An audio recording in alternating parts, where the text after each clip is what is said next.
Hola a todos y bienvenidos a Historia y otras cosas. Hoy os vengo a hablar de la carga de los Tres Reyes, la que sucedió en las Navas de Tolosa el 15 de julio de 1912. En ese día se luchó la que tal vez sería la batalla más importante de la Edad Media en la península ibérica. Una batalla que detuvo la expansión del califato almohade en la península y que su líder, Muhammad an-Nasir, había prometido dar de beber a su caballo en el mismo Tíber de Roma. Pero como dijo Jack el Destripador, vayamos por partes y vamos a dar un poco de contexto. En esa época la península ibérica estaba dividida entre los reinos cristianos del norte, León, Castilla, Portugal, Navarra y Aragón, y al sur lo que habían sido los reinos de taifas, ahora dominados por los almohades, unos nómadas africanos que ahora tenían bajo su control una buena parte del noroeste de África y los susodichos territorios que pertenecían a los reinos de taifas. Para aclarar, los reinos de taifas eran como se les llamaban a los reinos que se forjaron cuando el califato de Córdoba, que dominaba la parte islámica de la península, se fragmentó en pequeños territorios. De hecho, taifa viene a significar bando o facción. Hubo tres periodos de reinos de taifas. El primero, al fragmentarse el califato, que vio su fin cuando Alfonso VI de León conquistaba Toledo y estos le pidieron ayuda a los almorávides, que tras derrotar al rey leonés se anexionaron los diferentes reinos de taifas. Cuando los almorávides decayeron, se crearon unos segundos reinos de taifas que fueron destruidos menos de 30 años después por los almohades, de los que veníamos hablando hace un momento, y tras la derrota de estos aparecieron unos terceros reinos de taifas ya muy débiles, que fueron conquistados por los cristianos, a excepción del reino de Granada que duraría hasta 1492. Bueno, pues los almohades, en serio, siempre me costó diferenciarlos al tener nombres tan parecidos. Almohades, almorávides, me jodía un montón en el colegio. Lo dicho, los almohades le calentaron el culo a Alfonso VIII en la batalla de Alarcos y además le arrebataron el castillo de Salvatierra a la Orden de Calatrava, dejando al rey castellano con un buen palmo de narices. El bueno de Alfonso no se iba a quedar quieto. Necesitaba una victoria en campo abierto para resarcirse y ya si eso, parar los almohades en su expansión. Por ello, escribió una carta al Papa pidiéndole dos cosas. 1. Que la campaña fuese considerada cruzada a ojos de la Iglesia y así atraer a caballeros y soldados del resto de Europa, cosa que salió, regular. 2. Que ordenase al rey de León que no le atacase mientras estaba al sur partiéndose la madre con los musulmanes. Y es que nuestro amigo Alfonso era un cachondo. Le había conquistado al rey leonés, que también se llamaba Alfonso, por cierto, varios territorios de una forma bastante traicionera. El rey leonés se quejó al Papa y este envió emisarios al rey castellano pidiendo que se los devolviesen. Pero el rey castellano sudó mucho de todos y se quedó los territorios. Le dio exactamente igual quien se los pidiera. Obviamente, Alfonso, el castellano, sabía que los almohades eran un enemigo muy poderoso a batir, así que pidió ayuda a los otros reyes de la península. El rey de Aragón le ofreció su ayuda y fue a su encuentro con un ejército potente, aunque menor que el castellano. Por su parte, el rey de Navarra se hizo de rogar un poco, pero acudió con una hueste más bien pequeña, aunque estos eran la flor y nata del reino, siendo casi todos sus soldados nobles y caballeros.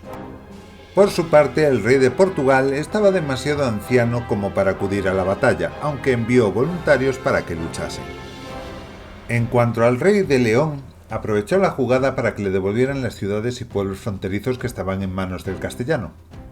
Este obviamente se negó a devolverlos, de manera que el rey leonés no acudió a la batalla, pero sí permitió que aquellos que quisiesen ir voluntarios fueran al encuentro con el castellano.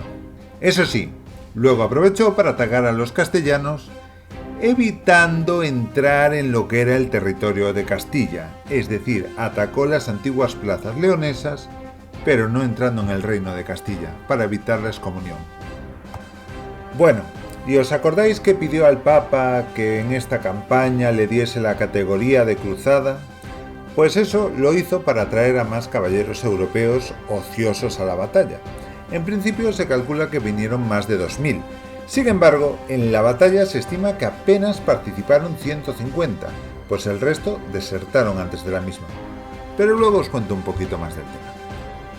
Y por supuesto, como no podía ser de otra manera, a la batalla también acudieron caballeros y peones de las órdenes de caballería de Santiago, Calatrava, los hospitalarios y los templarios, la fuerza más capaz del ejército cristiano. Ahora hablemos de los números. Algunas fuentes antiguas califican los hombres del bando cristiano en más de 60.000.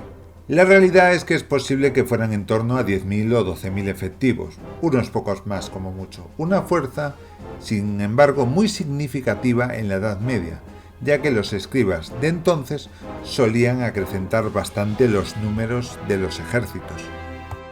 Por comparativa, el ejército enemigo en las fuentes medievales habla de una cuña entre 100.000 y 200.000 hombres.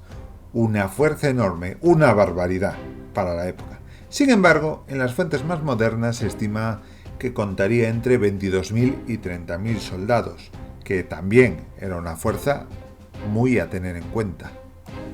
¿Y qué pasó con los caballeros venidos de Europa, que al principio eran sobre 2.000 pero al final se quedaron en apenas 150? El rey de Castilla le envió una carta al Papa agradeciendo la ayuda venida de los caballeros europeos, pero que estos se fueron debido al calor y los rigores del sur peninsular. Sin embargo, se especula que el rey castellano estaba quitándole hierro al asunto de los caballeros y se escriben dos posibilidades. Una, antes de la batalla, Alfonso aprovechó para conquistar algunas plazas y los caballeros desertaron porque querían servir a la causa de Cristo y luchar contra los musulmanes, no para aumentar las posesiones de un rey. 2. Otra razón es que en las anteriores plazas conquistadas, los europeos pasaban por el cuchillo a los musulmanes vencidos, cosa que no era costumbre en la península, ya que ambos pueblos coexistían y aunque eran enemigos tenían cierto trato de cortesía los unos con los otros. Por estas muertes de soldados rendidos llevó a discusiones con los peninsulares y a raíz de esto la mayoría de los caballeros desertaron, pues no tenían un botín tan grande si los enemigos seguían vivos. Sea como fuere, el día 15 de julio se encontraron frente al ejército musulmán de Muhammad al-Nasir, llamado por los cristianos peninsulares como Miramarmolín. Los peninsulares se posicionaron en 3 líneas, encargándose del centro el rey de Castilla y de los flancos el rey de Aragón y el rey de Navarra respectivamente. Las fuerzas castellanas se dividieron por todo el despliegue cristiano, pues eran las más numerosas de todas. En la primera línea, además de las fuerzas de los reyes navarros y aragoneses, estaban los voluntarios portugueses y leoneses, que no les quedaba más remedio que joderse, pues como sus reyes no estaban presentes, no tenían a quién protestar. La segunda línea eran principalmente las tropas básicas del ejército, y en la tercera se aglutinaban las órdenes de caballería, listas para ir a reforzar cualquier hueco o romper el frente, lo que hiciese falta.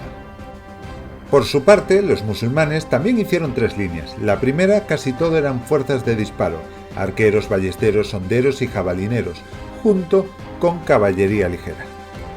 La segunda fila era infantería más pesada, apoyados por la caballería pesada y flanqueados por la caballería ligera. En la tercera fila estaba la élite del ejército, con soldados profesionales y la guardia personal del califa. La batalla comenzó con escaramuzas y aunque los musulmanes querían atraer a primera línea cristiana a un combate que no podían ganar, básicamente poner unidades de cebo que estos cargasen y luego emboscarlos, los cristianos habían aprendido una amarga derrota en la batalla de Alarcos, por lo que los avances fueron limitados y consiguieron vencer a la primera línea musulmana, aunque no salió gratis y tuvo muchas bajas. Y es que no se podía olvidar que el ejército musulmán doblaba en hombres al cristiano, de manera que al entrar la tarde los seguidores de Mahoma lanzaron un ataque intentando rodear a las fuerzas de los seguidores de Cristo. Los cristianos intentaron aguantar alargando su frente y de alguna forma el centro de la batalla se fue abriendo mientras la lucha se iba hacia los flancos. Ante este percal, pues de seguir la batalla de esa manera al final se verían rodeados y superados, Alfonso de Castilla reunió a los otros dos reyes y junto con sus mesnadas reales y los caballeros de las órdenes de caballería, cargaron por el hueco hacia donde estaba el líder enemigo. Con el campo libre, una buena parte de los caballeros maniobraron para atacar por la retaguardia a las fuerzas musulmanas y liberar la carga de combate a los cristianos, a la vez que los árabes comenzaban a huir. Por su parte, el resto de caballeros, con los reyes al frente, cargaron por la colina donde estaba el califa, entrando el castellano por la izquierda y el aragonés por la derecha, obligando al califa Muhammad al-Nasir a huir, ganando los cristianos la batalla. Esa noche, los cristianos persiguieron a los musulmanes varios kilómetros, consiguiendo un gran botín, y dándole a los almohades un golpe mortal por la batalla.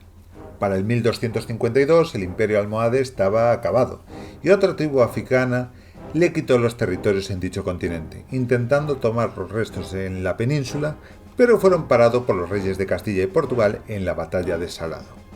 Bueno, si quieres que te hable de esa batalla, no tienes más que pedirlo en comentarios. Para celebrarlo, el rey de Castilla entregó ciertos territorios a los reyes de Navarra, Aragón y León, aunque este ya había recuperado la mayor parte de los que consideraba suyos. Y bueno, lo dicho, espero que hayas disfrutado del vídeo. Si tienes algún suceso histórico que te gustaría que comentara, déjamelo por ahí abajo y miro si soy digno de comentarlo, porque claro, estos son historias que yo encuentro por ahí y adapto en vídeo, sin más. Si te ha gustado, suscríbete, dale un me gusta y nos vemos muy pronto. Y no dejes de visitar mi otro canal, Raymore Play Juegos, donde subo gameplays, directos y cosas por el estilo. Sin más, me despido.